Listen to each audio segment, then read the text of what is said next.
ओडिशा में एक स्थान है रेणुमा, जहाँ खीरचोरा गोपीनाथ जी का भव्य मंदिर स्थित है।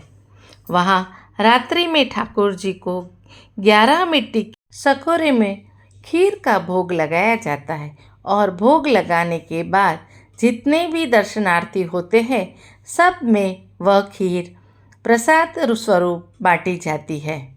एक दिन एक की बात है, श्री माधवदास जी वृंदावन के महान संत जगन्नाथपुरी जा रहे थे।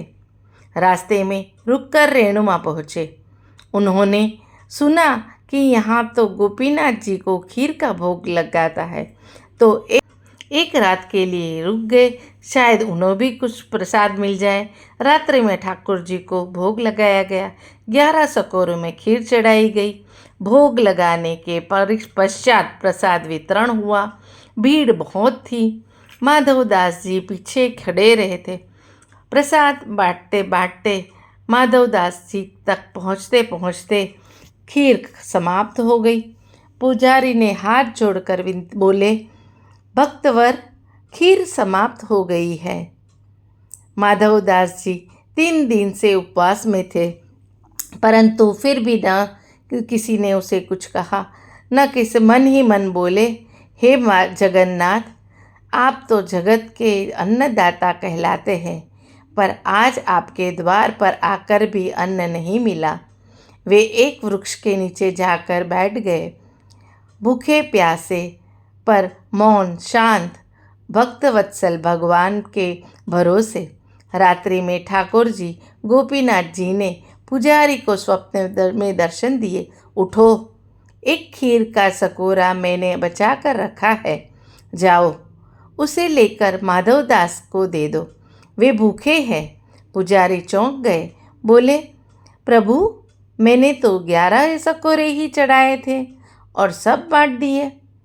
ठाकुर जी मुस्कुराकर बोले, नहीं, 11वां सकोरा मैंने चुरा लिया है अपने प्रिय भक्त माधवदास के लिए। पुजारी दौड़कर उन्होंने सचमुच मंदिर में जाकर देखा, एक सकोरा बाकी था जो अन्य प्रसादों से अलग रखा हुआ था। खीर अब भी गर्म थी, सजीव थी, सजीवता का अनुभव हो रहा था। वे दौड़कर वृक्ष के नीचे पहुँचे जहाँ माधवदास जी बैठे थे। बोले, भक्तवत्सल, प्रभु का प्रसाद पाओ। माधवदास जी बोले, अब इतनी आधी रात को खीर कहाँ से आ गई? क्या आपने दोबारा बनाए? पुजारी बोले, भावविहीन होके बोले, नहीं प्रभु, गोपीनाथ जी ने आपके लिए स्वयं चुरा ली थी खीर। आप भूखे थे ना रहे, इसलिए। यह सुनते ही माधवदास जी प्रेम में झूम उठे और अगली सुबह उन्होंने मंदिर प्रांगण में नृत्य करना प्रारंभ कर दिया। वाह मेरे ठाकुर! अगली सुबह उन्होंने दूसरे भगवानों को भोग लगाते देखा। मेरे लिए मेरे ठाकुर चुराते हैं अपने भक्तों के लिए। ये तो खीर चोरा है, खीर चुराने वाले गोपीनाथ, और तभी से गोपीनाथ जी का नाम हो गया खीर चोरा गोपीनाथ। आज भी रेणुमा में रात को ठाकुर जी को खीर का भोग लगाया जाता है और उनकी वह प्रेम लीला सजीव रूप में याद की जाती है। भगवान कभी कभी भक्त के लिए चोर भी बन जाते हैं, क्योंकि उनका धर्म है भक्तों का रक्षण करना।